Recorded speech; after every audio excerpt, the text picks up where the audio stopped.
இன்றைக்கி நம்ம தோட்டத்தில் நாட்டு செடி களை வெட்டுற வேலை தாங்க. காலையிலே நேரமாக தண்ணி எடுத்து விட்டேன். ஏன்னா தண்ணி இப்போ வடிகிறதால நம்ம ஒரு காலையில் 6 மணிக்கு எடுத்து விட்டா அதுக்கப்புறம் ஒரு 2 மணி நேரத்தில் வடிஞ்சிரும். அப்புறமா 12 மணிக்கு எடுத்து விடணும். அப்புறம் மறுபடியும் சாயந்தரம் எடுத்து விடணுங்க. அப்படி தான் நம்ம தண்ணி முறங்கிறதால இந்த குறிப்பிட்ட டைமில் தான் தண்ணி ஊற ஊற எடுத்து விட்டு தான் கட்ட முடியும். நான் எடுத்து விட்டு எங்கள் மாமியார் காலையில் 6 மணிக்கு எடுத்து விட்டு கட்டிக்கிட்டுருங்க அப்படின்னு சொல்லிட்டு நான் இன்னொரு வயல் தக்காளி வச்சுருக்கேங்க. அது களை வெட்டுறதுக்கு போயிட்டேன். அது அப்புறமே மதியானம் மணி 1 மணிக்கு வந்துட்டு மறுபடியும் எடுத்துவிட்டு அரை வயல் ஒரு காக்கா வயலாக அப்படியே கொஞ்சம் கொஞ்சமாக பாய்ச்சோங்க.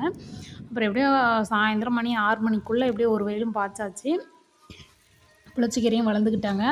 அதுவும் இனிமேல் உழவர் சந்தைக்கு புளிச்சக்கீரைலாம் பிடுங்கி கொடுத்து விடணுங்க. இது களை வெட்டியும் முடிச்சிட்டேன், தண்ணி கட்டியும் முடிச்சிட்டேங்க. எப்படி இது இன்னும் ஒரு வாரத்துக்கு தண்ணி கட்ட தேவையில்ல. அடிக்கிற வெயிலுக்கு 2 நாள்லேயே காஞ்சிருது. இருந்தாலும் அடி மண்ணில் கொஞ்சம் நப்பு இருக்கும்.